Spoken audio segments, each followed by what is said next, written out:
That was always one of the, what the Lord Buddha used to say, don't just listen to talks, have that courage to ask the questions. And if you can listen to the talks and ask the questions, then any misunderstandings are overcome.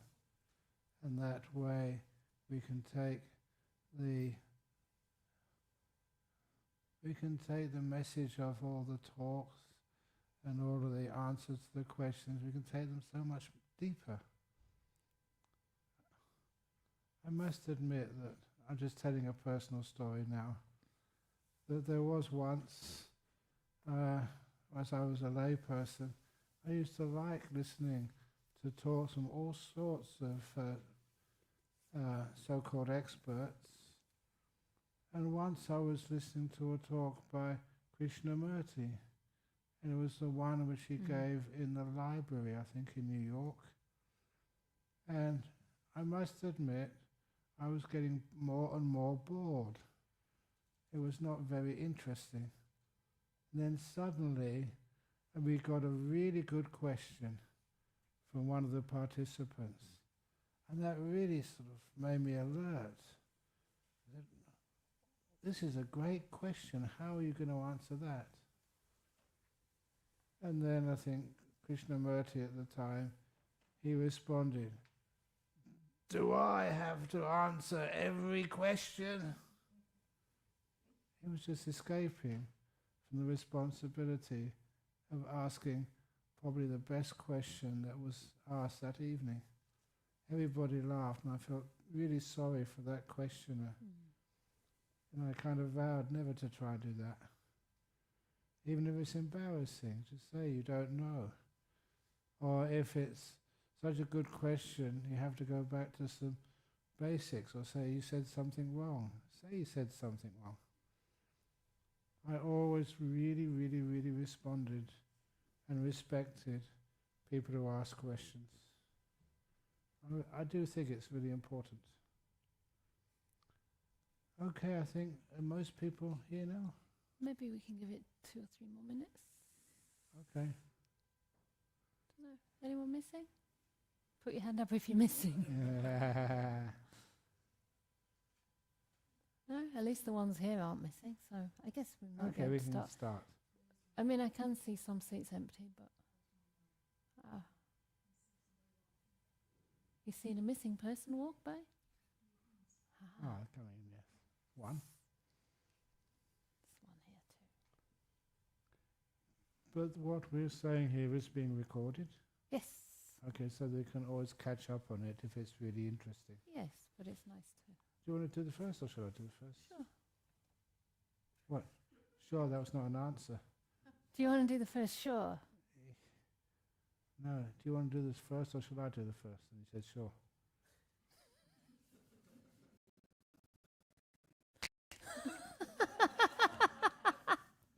I don't argue. Dear respected and loved teachers, sometimes when I meditate, I see the mind being fault-finding or contradictory.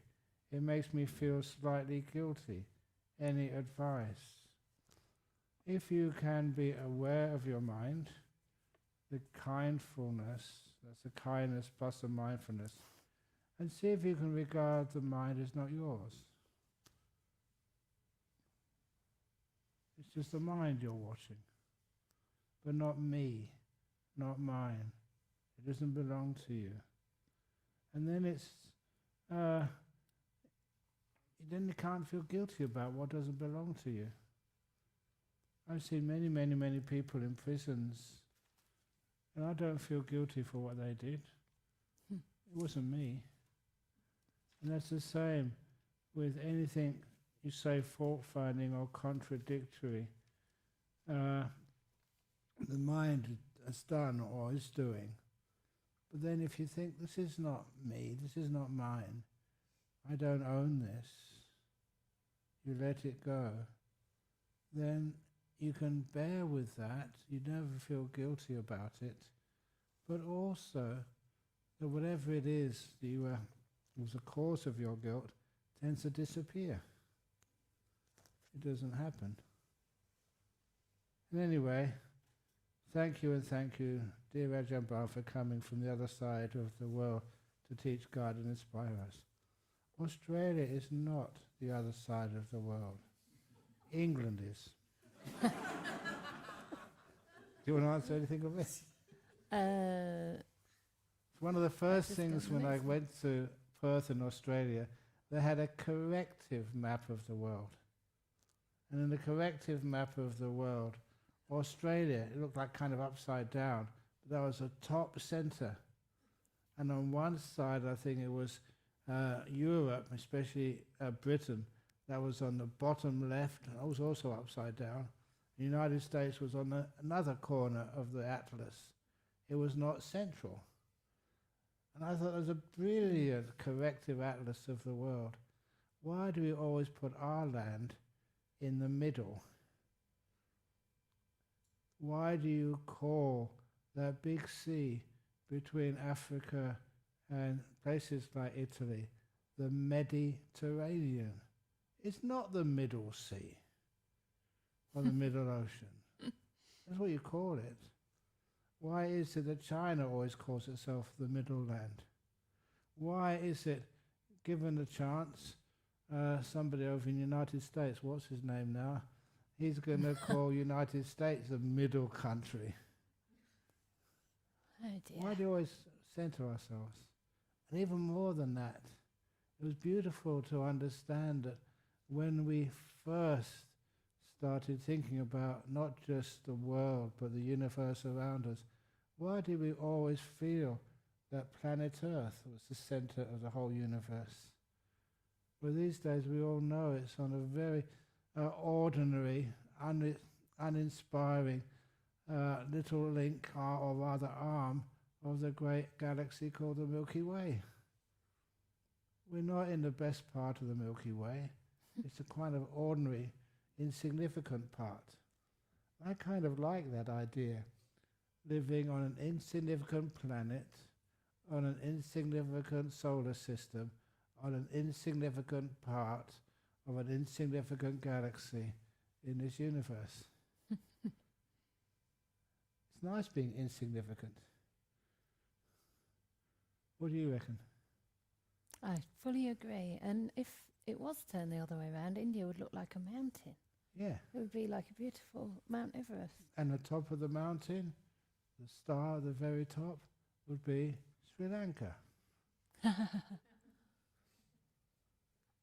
Any of you, anyone from Sri Lanka here? Only a couple. Yeah. So I think you deserve to be Three. at the top. 3. Yeah, exactly. Manoi's making herself known. Anyway, do you want to do the next one? Sure. Go on. How do I keep gentle and non-anxious when giving my mind instructions? Thank you. Sadhu times 1,000,000. That's amazing. Is that all? By the end of this retreat, there'll be 1,000,000 and I don't know, One. a few hundred. How do I keep gentle and non-anxious when giving my mind instructions? It depends how you're giving your instructions. The best thing to do is actually allow the Buddha to give your mind instructions rather than you give your mind instructions. So actually there's so many instructions in this retreat from the teachers and from the Buddha himself that maybe you don't really need to give your mind any more, right? One of the best times to do it, if you really want to give your mind any instruction, is right at the beginning, but just in a very gentle way when your mind is already quiet, soft and alert. And then you can just say to your mind, may my mind stay gentle. May my mind not be anxious, or may I be kind to any anxiety that arises. You can give it that kind of instruction that's specific to whatever tendency you feel is hindering your practice. So you don't have to tell your mind what to do. You can give it a kind of encouragement to just be kind and to be more gentle and to kind of warn yourself of the dangers of becoming too controlling, right? So instead of, controlling yourself further, just try and be a friend to your mind. Try and hold its hand, so to speak, and see what it needs to feel encouraged and to feel happy in the practice. So gentleness is something that I feel I'm still learning. Gentleness is always more gentle than you think. I remember one retreat when I was talking to you about that, Ajahn, and saying, sometimes I feel that any amount of doing is not being gentle. And the more the deeper I go, the more I feel it's like really standing back so much that it's almost like the mind and the process, if you like, of meditation doesn't even know you're there. So you're hardly there at all.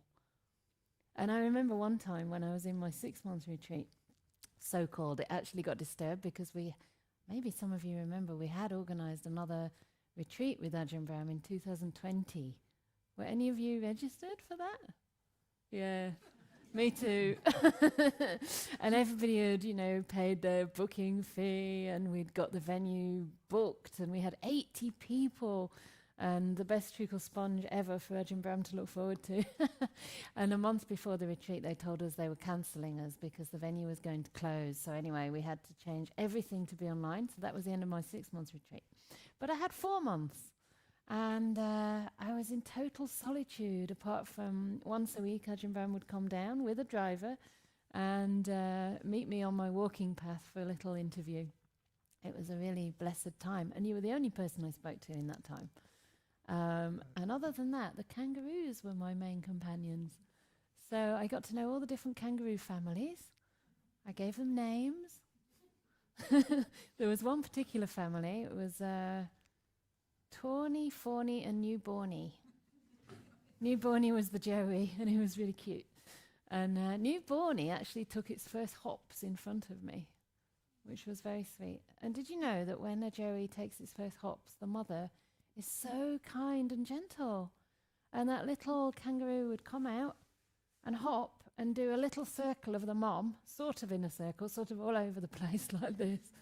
And then it came on to the front of the mom, and the mom put her hands out, and the baby put his hands or her hands around the mom's neck, and they had a little hug.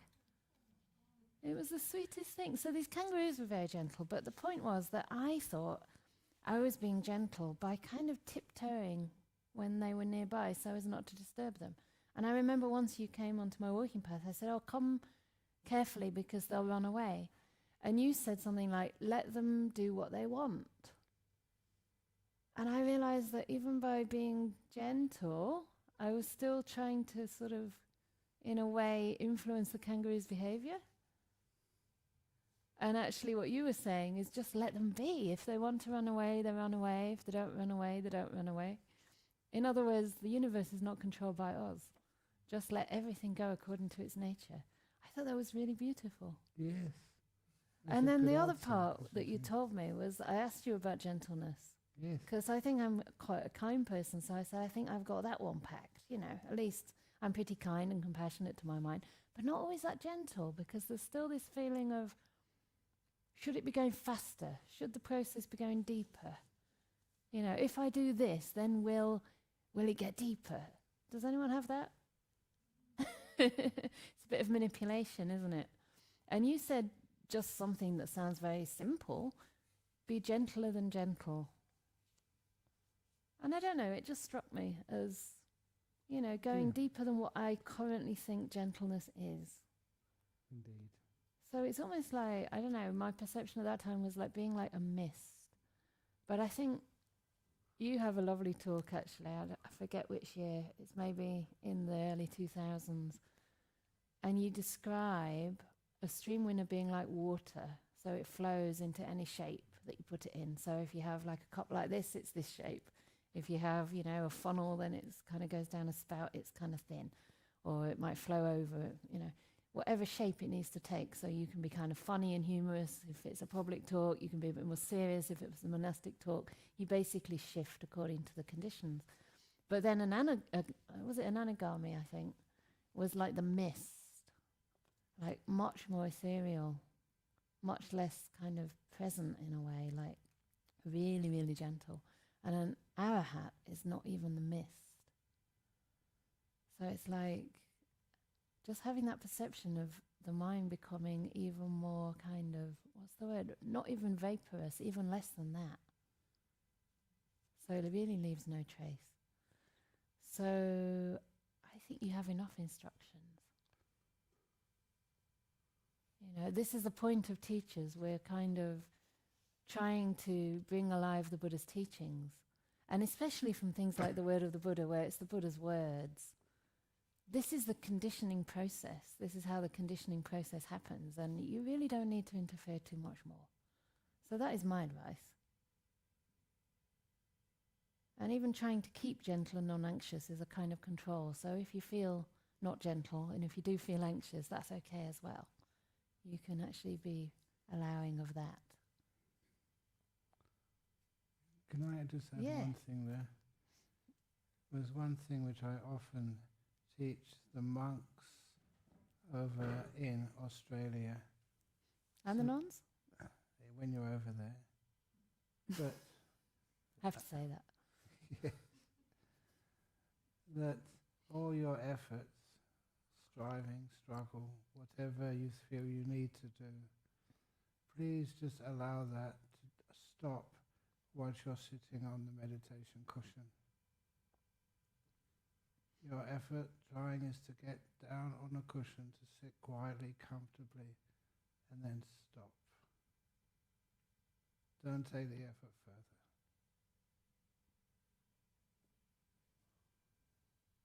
In other words, the effort is to stop. The effort not even an effort. Indeed. We always put too much effort in. And that's one of the crazy things we do, because everything else we've experienced achievement, got where we need to go, got praise from others, got some encouragement from your parents, from your teachers, from family and everybody else. Always say to strive. That will never get you to the goal of peace. Striving, what is striving? You've got some idea of where you need to be, you're not happy where you are, so let's strive and do something. Of course, much in the world we have to strive. I hope that somebody's striving to make sure we get a good lunch tomorrow and a good breakfast so we can survive. But that striving is just so worldly, so out there. When it comes to in here, we have a cushion, we have a nice quiet place. Let's put the striving aside and just stay with whatever's happening right now. And the staying with it means we're not doing anything. We're gentle, we're accepting. We are literally opening the door of our heart unconditionally to what's happening right now. And then you're patient. That's one quality which I don't talk enough about how to be patient and let this path open up for you. The less you do, the wider that path is. And it doesn't sort of mean you have to struggle. It just draws you along. You can't sort of resist. So this is why, just a simile, which is one of my favorite similes of the donkey. You must have heard this. How many people haven't heard the simile of the donkey and the carrot?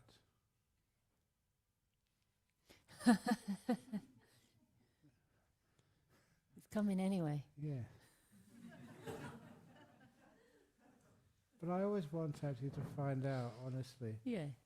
All of these things which I teach, how many of you remember it?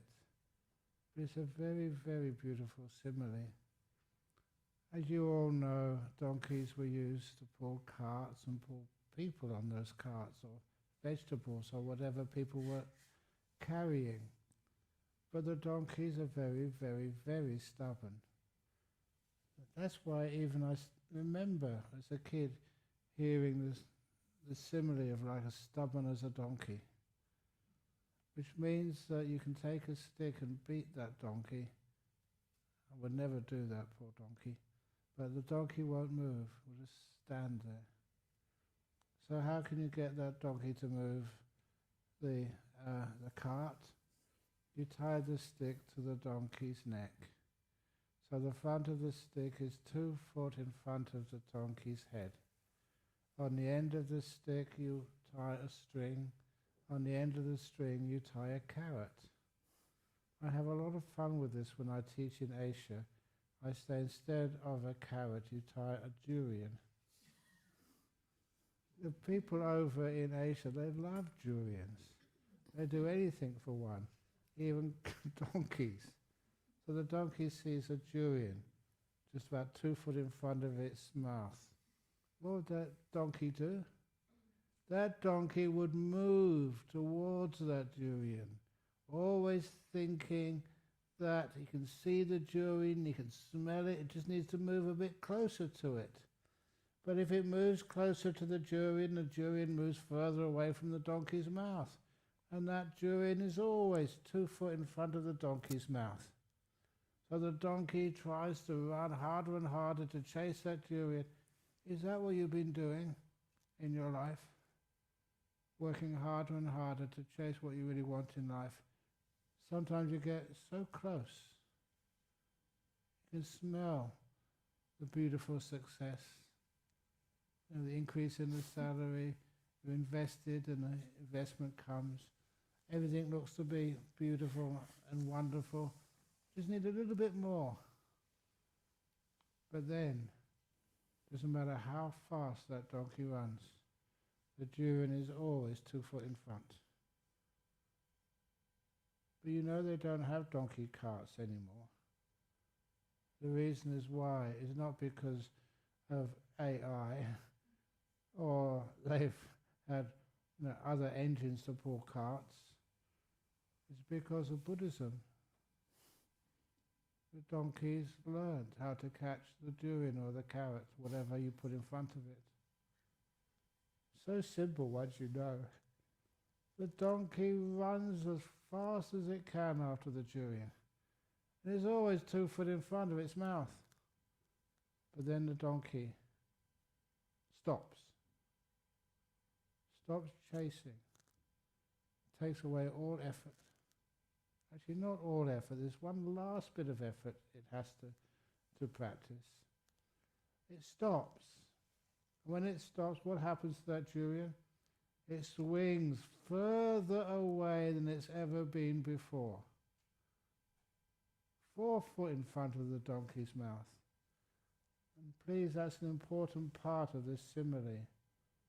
A lot of times when you start letting go, you start just relaxing. Sometimes you think your meditation gets worse than ever. Sometimes you feel that you're getting sleepy.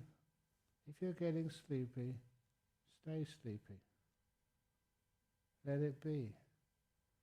I mentioned already, after a short while it surprises you, but this is how the Dhamma works. After a short while, the energies come back to you. You didn't do it. You relaxed. So with the durian, it goes further away than it's ever been before, and it goes so far away. Be patient. And then that durian starts swinging towards you. It's the first time in your life. They're not goals. It's natural when you stop chasing things. This is how your mind is. Peaceful, joyful, still. Your mindfulness really is increasing now. And that durian starts swinging towards you. It soon gets to the place where it normally is, 2 foot in front of your mouth. But for the first time in your life, you see, I should actually be more accurate, the first time in your lives, you see the durian swinging towards you. It kind of makes no sense. You're not putting forth any extra effort. You're just letting go properly. Abandoning, not wanting, being still. And then the durian comes even closer. It's 2 foot in front of your mouth again, but it's coming at full speed towards you. And then soon it gets so close to your mouth. What do you do next? The last thing you always have to do is metta. We say to that durian, Durian, the door of my mouth is open to you. Come in.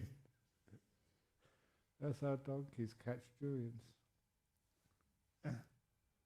You're Singaporean. When was the last time that you had a durian? She's not Singaporean. She's Malaysian. Malaysian. Well, it's close enough. When was the last time you had a durian? August. That's a long time ago. Okay. Anyway, that's a beautiful simile of how you can, everything you ever wanted comes to you effortlessly, peacefully, really still. That's why all of the effort, please, to sit down. Once you're sitting down, let go. Is it okay? Okay. Shall I do something? Yeah, and I'm not doing anything. The next question will come to me. Okay. This is interesting. Is sense restraint boring? Oh, yeah. Do you have to choose between good meditation and enjoying lay life? Oh my goodness. Sense restraint leads to unagitated bliss. Is that boring? Do you want agitated bliss? Do you want to be like super restless and like, where's the bliss gone? Oh, it's gone again. Oh, now I need more. Ah, no, it's gone again. Is that fun? The Buddha actually said that the kind of happiness of the sensual world is something called milha sukha. That's Ajahn Brahm's no, you translate that. You can translate that. Milha literally means pea. With two It's S's on the end. Yeah, or P-double-E, or P-I-double-S. But it's really... Hey, this is my question. It's a rude word. Yeah. A derogatory word. Derogatory, yeah. yes. He said that it's coarse and of the world, basically ignoble pleasure. So the Buddha is trying to direct us or redirect our kind of natural instinct to seek happiness, which is obviously an essential part of life. It's absolutely natural that we're wired to seek happiness. But he's trying to redirect that natural inclination towards something much more stable, much more lasting, and much deeper and profound. So the kind of happiness in the world, does it really get you anywhere? You know, think about all the things that are done in the name of seeking happiness in the sensual world. You know, it can lead to so much violence and abuse and kind of relentless searches for more money, more property, you know, so much trouble in the world, right? Look at what's happening politically in the world. Is it fun? Is it really happiness? You know, real contentment is the kind of happiness that doesn't seek anything else, doesn't seek anything external. And that's the kind of happiness that can come from gradually practicing sense restraint. I do feel that the word restraint is a bit dour and a bit of a, you know, unfortunate translation in a sense in the English language, right? Restraint seems to suggest that we have to kind of limit ourselves, or we have to put ourselves kind of in, what do you call it, a straitjacket or something like this.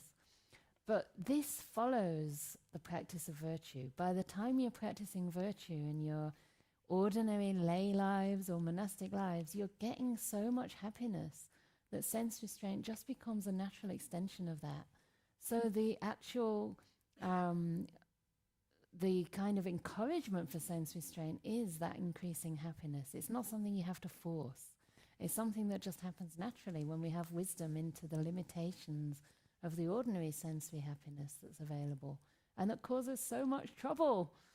So sense restraint, it's anything but boring. In fact, it's really a fascinating field because you start to realize that if you can play with perception, and there's another sutta, is it the Potthapada Sutta, where the Buddha says the training is basically the cultivation of wholesome perceptions. It's basically playing with perception.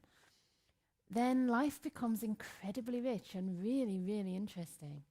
Imagine you're not just the kind of victim of your conditioned perceptions. It's not that, you know, you have no choice around whether you enjoy rainy weather or, you know, I don't know what else you meet that's difficult in your life, difficulties in your career or whatever it might be.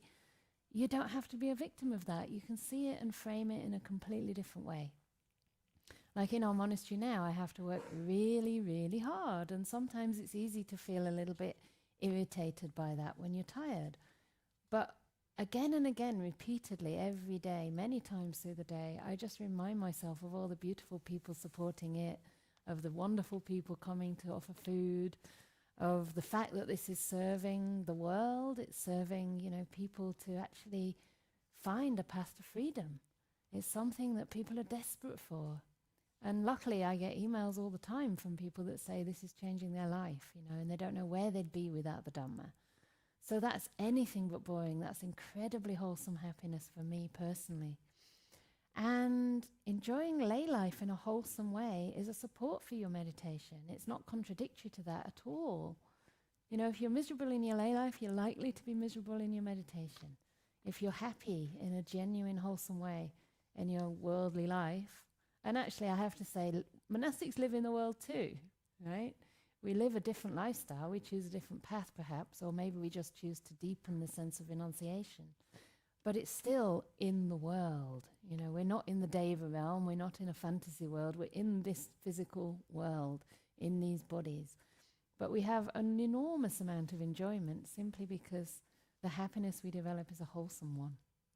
So the more you can enjoy your lay life in a wholesome way that benefits you and benefits others, the more of a support that's going to be for your meditation. My first teacher, Goenka, used to say that he didn't necessarily encourage people to ordain straight away, although he acknowledged to me personally in a letter when I wrote to him that it's a noble path to take which is going to bring you to the goal of the Buddha's path much more quickly. But he really wanted people to learn to live in a skillful way in the world before taking robes. And I think that's very wise, because this shouldn't be an escape from a miserable life. If you haven't sorted out your problems in the world, in a sense, like how to live in a wholesome way, in an ethical way, you're going to struggle in monastic life as well. So make your life an embracing, in a sense, of wholesome happiness. And practice sense restraint. See for yourself what benefits it brings. It's a lot happier to be contented and not craving for sensual pleasure than to be constantly thirsty, constantly looking for fulfillment in a place you can never find it. But I'm sure you have something more to say, if you wish. But actually, we are halfway through and we've only done 3 questions. But do you want to add anything? No, okay. That's yeah? good. All right. Do judgments, value judgments, begin to fade and become fewer of their own accord the more we meditate and the calmer the mind becomes? You say, I hope so. Why? Why do you hope so? Well, they do. Because even the value judgments, what criteria do we use to judge ourselves, judge others? Even like judge what happiness is, what freedom is. Would you like to be free? Would you like to live in the free world? What the heck does that mean? Every time I see people describing the free world, it's not free at all. That's why sometimes living in a monastery, they say, how do you endure that? That's not free. You have walls around your monastery. It's not walls to keep the monks in, it's walls to keep everything else out.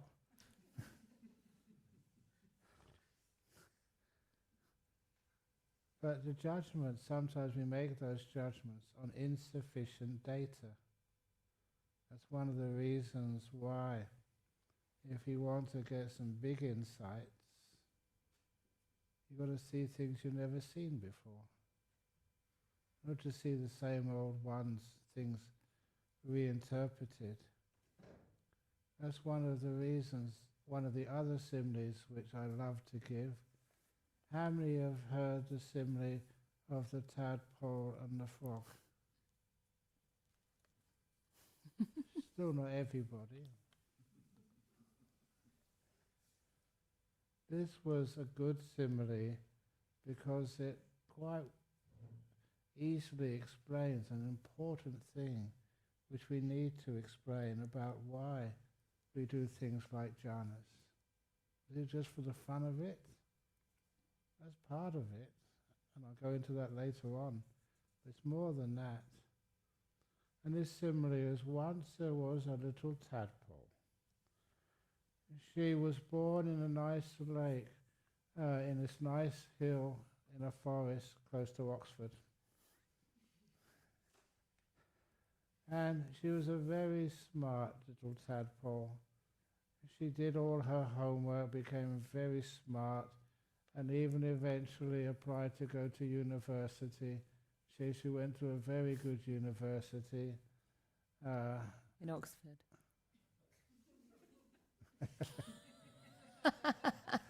In Oxford, and even got a PhD in her favourite subject, which was hydrology.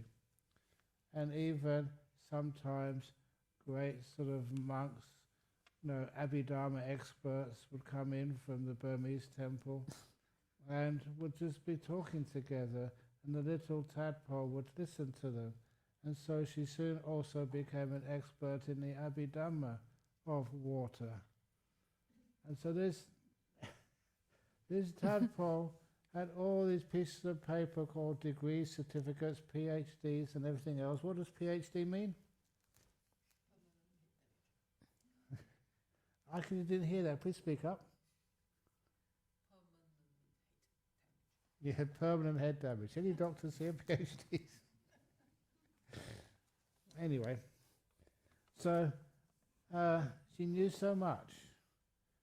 But honestly, how can a tadpole really understand the nature of water? No matter how many books you've read, how many experiments you've done, the tadpole was born in water, lived all her life in water, knew nothing else except water. That's one of the problems of human beings. Do you think you know your own body? What it is? Is it really suffering, or are you just accepting that out of confidence, belief? You haven't really seen it yet. Have you ever seen freedom? Felt it, been there? Or is it just something you assume? That's the nature of a tadpole, or like any other fish. They think it knows water, but it doesn't know it at all.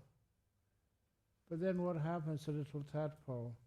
That one day she grows.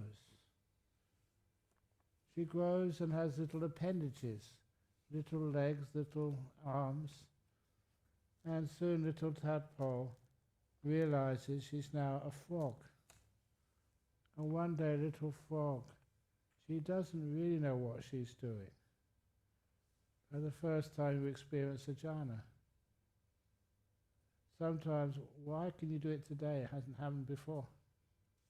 Once you press that letting go button, it's like little tadpole is able to jump outside. Sorry, not tadpole anymore, frog. Is able to jump outside of the lake. And it's standing on dry ground. Imagine what that must be like to a tadpole. One of the weirdest, strangest experiences it's ever had. Thought it was impossible. But it's there. So little tadpole, once it's in these amazing states called jhanas, will notice something. Something which has always been there is missing. What's missing is water. For the first time in her life, little frog can understand what water is, or what water was, that strange thing which is no longer there. If you don't have its absence, you can't really understand what it was. What's your body? What's your consciousness? What's your will? Do you think you understand it? It's always been there for you. That's why its real truth is hidden from you. That's one of the reasons why all judgments, all knowledge we think we know, we find out we don't. For one day, when things like your whole body vanishes, and it's freedom. Did you really understand me the other day when I said about with my eyes fully open, the sense of sight just turned off for no real reason. And everything was still and it vanished. Imagine the rest of your five senses vanishes. Sound, sight, smell, taste, even physical touch. Or you can't feel the body at all. And there's all these amazing cases. One of them was one of my disciples. His wife was so scared when he wasn't breathing. There was no sign of breath. She called the ambulance, came to the home. Medics looked at him and took him to the hospital. Emergency. They thought he was dead. But the doctor on duty, an Indian doctor, he'd heard his parents say that through deep meditation you could suspend all these life activities. It was a Sunday afternoon in Perth, so there was not much business. So the doctor tried to get him alive through a defibrillator. I know that these days they use adrenaline or whatever, but in those days they used a defibrillator, electric shocks. And many times they put the electric shocks on him. Nothing worked. Until he decided to come out of his meditation. That's what I asked him. Well, what happened? Why did you stop breathing? Oh, just time to come out of meditation, that's all. I don't make these stories up. They're pretty accurate to how he told it to me when he came out of the what the doctor thought was half dead. Actually more than half. And I always remember asking his wife, I actually asked him, was there anything at all which was unpleasant about that experience? He was blissed out all the time for a few hours. So the only thing which was unpleasant was a scolding he got from his wife. Don't you ever do that again. You scared the hell out of me. Can you understand that? What stillness is? What peace is? What things fading away means? Once you have experience of those things, then you're your judgments become valid, real. So your judgment does change and fade. Do you want to add anything? No, Okay. we've got more questions to do in 20 minutes. Okay, easy. We can go over time. Go on. All right, I'll do this fairly quickly. Is it best to share merits after each meditation, at the end of the day, or at the end of the retreat, or all three? Many thanks. So it's wonderful that you're thinking of others. And I think that when we meditate, for me personally, it's really nice to have the perspective that the practice is going to be for the benefit of others. That's an aspiration that I hold in mind. It's a kind of wisdom, in a sense, that the practice is always, in a sense, measured by the benefits it brings, not only to oneself but to others. However, I would say if you want to actively share merits, for now, just put it aside. See how deep you can get in this retreat. Just have that perspective that the practice is happening for the benefit of others. It's out of compassion that you practice. Compassion for yourself, compassion for many. But actually sharing merits, I would say leave it to the end of the retreat. Of course, in your daily life, it's a bit different, and I found it really beautiful to always practice some metta at the end of every meditation. Because what that can do is kind of undermine the importance of whether you think it was a peaceful or beneficial or pleasant meditation or not. And again, just dedicate whatever, right? Sometimes it's a difficult meditation, so you might think there aren't many benefits, but actually, because it was difficult and you still continued, you've developed even more strength of mind. You've developed even more patience, kindness, wisdom, and that's going to be for your benefit and many other people's benefit.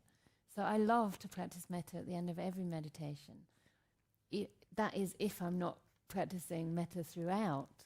And I would really encourage everybody to make metta a very important part of their practice. You notice that I'm using metta almost synonymous to merits because I think it's very similar. It's a kind of meditation that's giving. It's giving love, it's giving kindness, it's giving well-wishing for the benefit of many.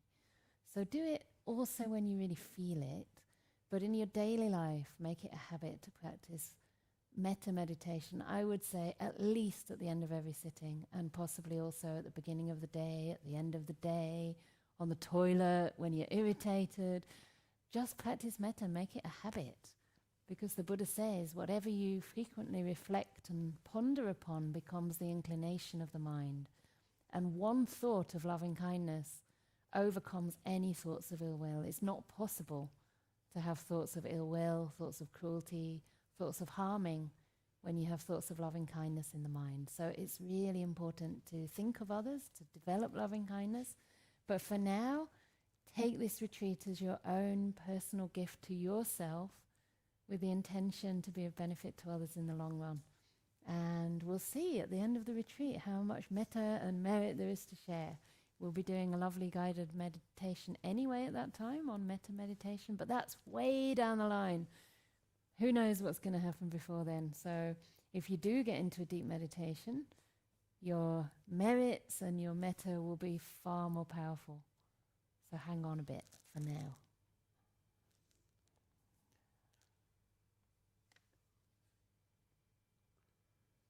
When I am meditating, my body feels calm and relaxed. My breath becomes almost gone, and I see some light. It brightens and forks. Is that what it says? Brightens and forks? Or brightens and fades? Fades. It Okay. brightens and fades. Okay, thank you. It brightens and fades. I seem Like coming in and out, I think. Yeah. to hover between the breath and the light. Sometimes I get back to the breath when the light becomes brighter. This is a pattern of my meditation. Sometimes random words come up or jolts of bright light, but generally it is this hovering between breath and light. What am I struggling with? Letting go. Fear? Not enough virtue? Asking questions. No, not enough patience. So in other words, allow yourself to be between the breath and the light. We call these nimittas. Sometimes I've given these visual explanations of the 1,000-petal lotus opening up, layer by layer by layer. And it opens up just mainly because of awareness and kindness, the warmth and the light of the sun, hitting the outermost layers of that lotus, and they open. They don't open immediately. They just gently open up, revealing what's inside. It's very common that when you get to that interface between the breath and these beautiful lights, that sometimes you're not quite sure what you're supposed to be doing. Even though they call it breath meditation, that does not mean you've got to stay with the breath throughout the whole of the meditations. When you get, say, into the jhanas, the breath has disappeared. It's done its job. each of these meditation objects are like vehicles. And the simile which I often quote because it was Buddhist was that just like the king went to see the Buddha for the first time and went in a chariot as far as a chariot could take him, got out of the chariot and walked as far as his slippers could take him, got to the main hall in the bamboo grove, and he had to take his slippers off to get inside the hall. Each one of those vehicles, the chariot, the shoes, they were all for a different purpose. You had to take them off, abandon them before you go deeper. And that's the same way with even the breath. The breath can only take you so far. And after a while, the breath, what you're aware of, transforms into this beautiful light. And you go with that beautiful light, the nimittas, as far as it can take you, which is into to the door of the jhanas. And once you enter those jhanas, those nimittas disappear. What you're aware of is bliss. The 4 jhanas, different flavors of bliss. That's the best I can sort of explain it to you. It's a bit gross calling them flavors, they're so amazing, but nevertheless you get some idea of what they mean. So, and when you're patient, you don't decide whether to stay with your breath or go towards the light. You just totally abandon your control and see what happens. And don't be afraid if the breath vanishes, because what comes next is even more beautiful. So just explore. Allow your mind just to see things it's never seen before. And you know, this is just common. It's because we've been striving to stay with the breath. That's why we get a bit stuck on the breath. And we don't want to let it go. But please, when it's the time, let it go. Go to these beautiful lights in the mind. And these lights in the mind get incredibly blissful and powerful. And then you let them go to go into the jhanas. All going deeper and deeper into the mind. Sometimes I just back to the breath when the light becomes brighter. That's just a waste. Just don't do anything, don't choose. Be as still as you possibly can. And being, if you can't go into that light, it can sometimes be fear. A lot of times it is fear. Because you're going into powerful states of mind. And those powerful states of mind mean that they've got more power than you have.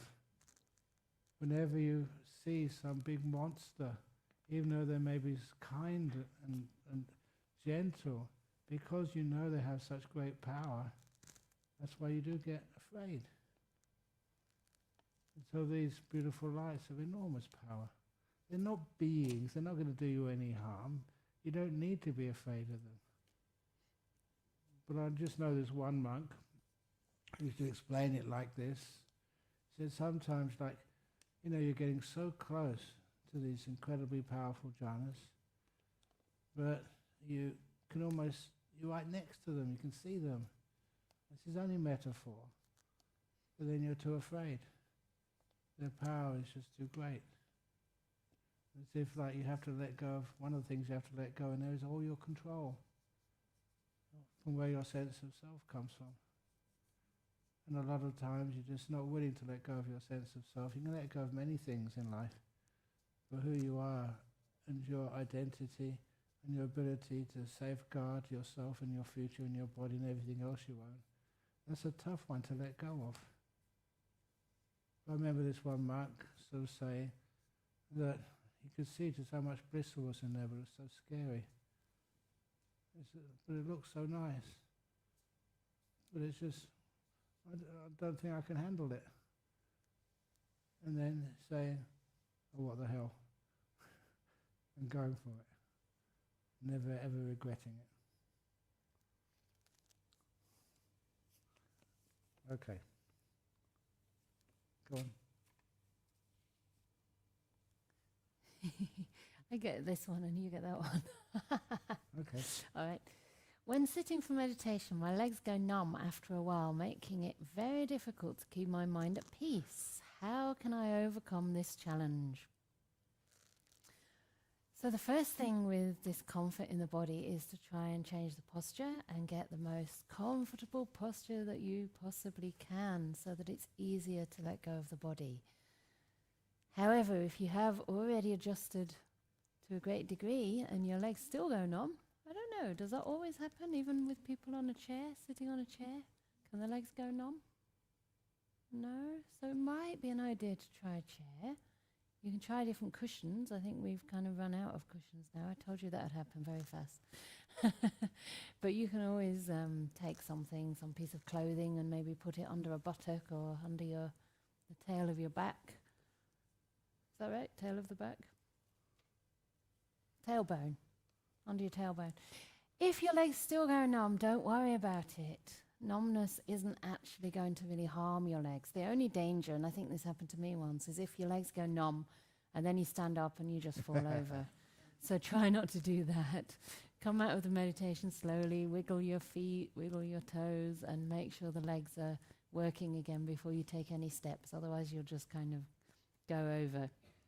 So yeah, try and make the body comfortable. There's nothing really much to be gained in samatha practice, samatha predominant practice, which is not aimed at working through or seeing the impermanence of unpleasant sensations. There are practices that do that, and those practices can be very valuable in and of themselves, but here we're not going to do that. We're just trying to pacify the feelings by letting them be, but first of all giving yourself an opportunity to make yourself as comfortable as possible, to make that as easy as possible by finding a good posture. So you can change the posture. You can also do walking meditation between the sittings. You can stretch even during a sitting meditation if you feel your body's going to sleep, or things are so unbearable that it's pretty useless to meditate. You can just get up and relax. Just stretch the body a bit and have a break. So please treat your body with kindness and don't put it through any ordeals. I don't know if you've got anything else to add on numbness, Ajahn? Yeah, I do. It's a bit sort of different. But when I was still a student, actually I think even before then, before I even went to university, I joined a little meditation group and a yoga group as well. And we would do some meditation. Almost every time my legs would go numb and I would move. I asked for some advice. They didn't give me any. And then after a while I thought, oh, come on. I'm fed up with this. There's nothing wrong with my legs. I'm a healthy young man. So one day I decided, I don't care. I'm just going to sit. I'm not going to move no matter what. And I saw my legs will go numb. And I never moved. It was a weird feeling, unpleasant. But then after about 10 or 15 minutes, the numbness vanished. My legs sort of turned on again. I was very happy and healthy. Sometimes it's like calling the bluff of numbness. I think that's a dangerous thing to do. But nevertheless, I remember doing that. And as you said, it wasn't any problem at all. Yeah. Just the outside of the legs, the nerves didn't have any blood. I really thought, oh my goodness, I don't care. They're going to have to take me to hospital and cut off both legs afterwards. I didn't know much about medicine as a young student. Yeah, it's only superficially that they go numb. It's only the kind of skin level, I think, not the actual Correct, yeah. deep nerves. Yeah. Anyway. But be careful when you get up. Yes, yeah. Have you got another one? Yeah, that was the question before you. I've got this one here. Yep. Can you please explain what is meant by nimitta and how to identify them? You can't miss them. They're just beautiful lights in the mind, especially if you can locate them. They're a mental object. They're not a physical object. You don't see them. You don't hear them. You don't smell them, taste or touch them. It is how the mind knows that things are getting very, very peaceful and the attention is settling in the sixth sense, the mental sense. Number two, they always look incredibly beautiful, more beautiful than any other light you can see. One of the other ways you can know that these are nimittas is that the type of light which you see them as, whether they're red, yellow, white or whatever, it's more white than any white you've ever seen with your eyes. More yellow than you've ever seen. It is a purer form of color. That's one of the reasons I kind of feel it would be great if more painters can actually see those nimittas and get some idea of what's possible with color. And you don't see those colors in the world, but they're real. Now, they also have a sense of beauty and happiness and joy. If you see a nimitta, you can't be miserable. Oh, there's a blue nimitta today. So, wow, gorgeous, beautiful. What's happening there is you're going into that sixth sense. The other senses are vanishing for the time being of your meditation. And the intensity of that light gets stronger and stronger. Of course, it's not just how beautiful the light is, it's how stable it is as well. That's one of the hardest things for a meditator to do, be able to see something which is so beautiful and leave it alone. It doesn't disappear, it stays with you. But in order to keep it stable enough for it to really get strong and for you to be able to go inside of it, that's where you do need that stillness. It's one of the, what is it called? The 10th, 11th stage of Anapanasati. When you see that nimitta, you samadhahang chitang. You make it still. And for a long time, I remember just having problems keeping that beautiful light still when you're meditating. And the trick which helped me, which is why I want to share it with you, was that one morning I was just shaving my face. As a guy, you have to do that as a monk, and you do that sort of almost every morning. And that morning, I was shaving my face in the mirror, and then I kind of thought, why is my face always moving when I'm looking at it in the mirror? So I held it still, held the mirror still. Of course, that never made any difference at all. But that really taught me what I was doing wrong. I was trying to hold the image still when I saw a beautiful nimitta. And the nimitta was still moving. So instead of holding the nimitta still, the beautiful light still, I imagined that faculty of my mind which was watching, keep that still. When that became still, the whole nimitta became motionless, stillness, just stayed there. It got brighter and brighter and brighter. More and more bliss.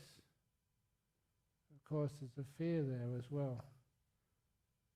And I say this with honesty, please, I'm not just trying to impress you. Other monks have told me this, and they said that sometimes they're afraid.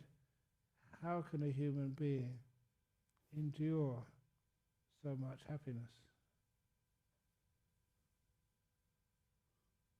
I'm being honest. You can endure so much happiness and more. No limit. Don't be afraid that in this path of meditation you get so much joy and happiness. That's one of those gifts I want. Want, that's maybe not the right word, but I'd love you to experience too. Even as lay people, whoever you are.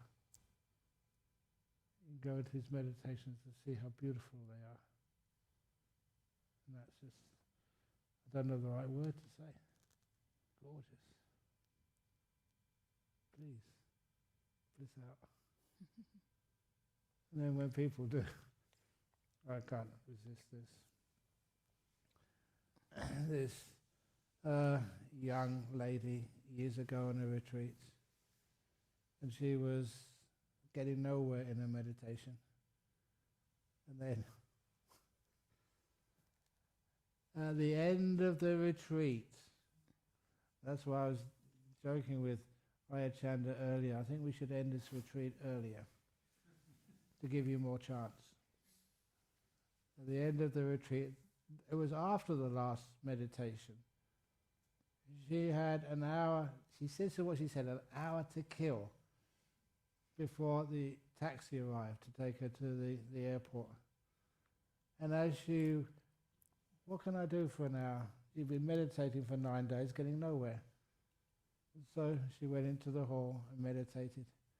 And I'll never forget for the rest of my life when she came out of that hall. I was actually drinking, I think, a coconut juice or something on her table, on a chair. And she came out on her knees with her hands up. This is my best imitation of what she said to me. Oh, oh, oh, Ajahn Brahm, at last, oh. She'd just come out of her first deep meditation. And that afterglow, it was just so beautiful to behold. That was her gift of thanks to me. It's wonderful if ever you experience that. Go and tell somebody. Ask John Hendry to video it. Make everybody happy. It's gorgeous. And it's available for you. But why she got it on the last retreat, the last meditation of the retreat, was that because she'd been trying all that time, expecting. Please, no wanting, no trying, no expectations. If you expect something, it's not going to happen. That's why at the last meditation, you give up. Nothing's worked. Oh, okay. Then you've got a chance. Okay. Okay. Thank you for organising this retreat. So happy to be here. Excellent. Very happy to see you all. When you organise these retreats and you have everyone's name and all their details and it's all very abstract, it's so beautiful on the first day when real people walk through. And it's like, oh, this is the person that we put over here. This is the one who we put over here. And here you are, real people who want to practice. It's just fantastic. So thank you all for being here and for appreciating this retreat. I was breathing very peacefully in the meditation just now, and I got an unexpected feeling of emotional sadness. It was quite strong. I tried to be kind to it, and it stopped feeling heavy, but it was hard to feel peace again. Sometimes I have very vivid images from my past, almost like a video turning on out of nowhere. I always feel lighter later, but I wonder if this should happen. Please advise. So my advice when there's any should is that yes, it's happening because it's nature.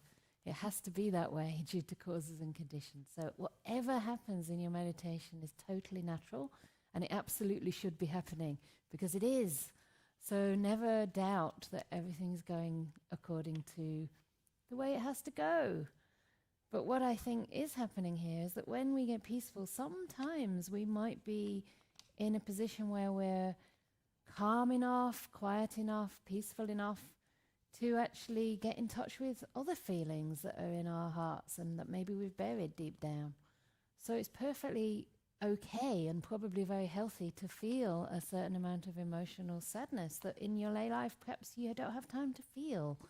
And if we don't feel these things, that's when they turn into resentments or a kind of hardness or defensiveness, and we're running around with that and not really fully engaging, not really able to be sensitive, to be vulnerable and to connect.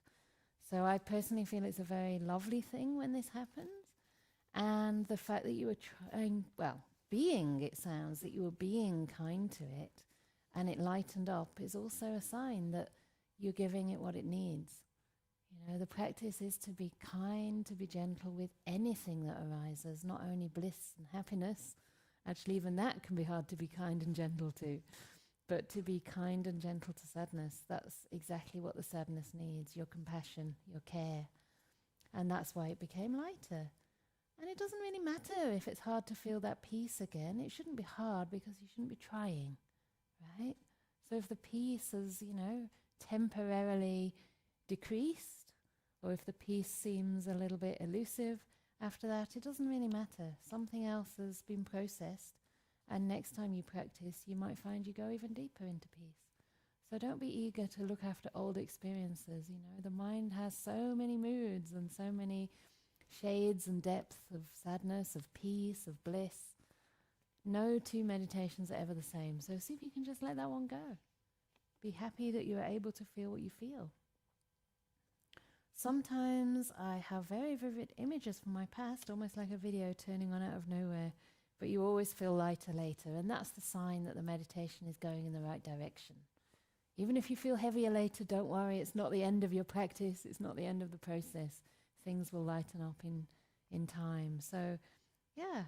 Again, I think I shared a story earlier about my mind when it was sort of purging all the stuff I'd been cramming into it all my life. And it's just nature, it's just cause and effect. What goes in has to come out, and the sooner it comes out, the better. So it's very good that it's coming out now, and you don't have to go and turn on those real videos in your daily life very often again. So it's great that you're feeling lighter, and please appreciate any amount of lightness or peace or freedom that you experience. Don't think it has to be bright lights and incredible bliss. It's important to savor whatever, however humble those experiences are, just to savor it. And the more the mind can kind of take that in, the more sensitive you become, even to the very subtle pleasure.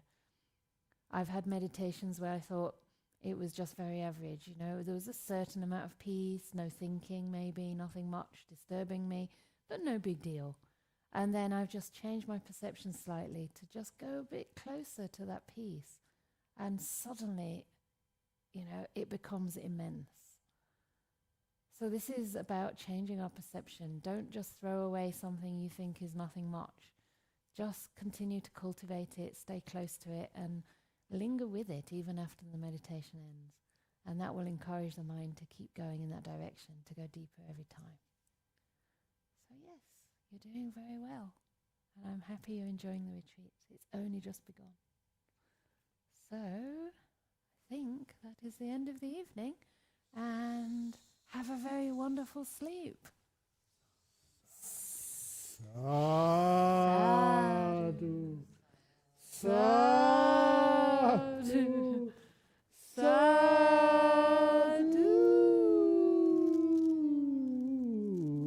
And if you wish to, you can continue.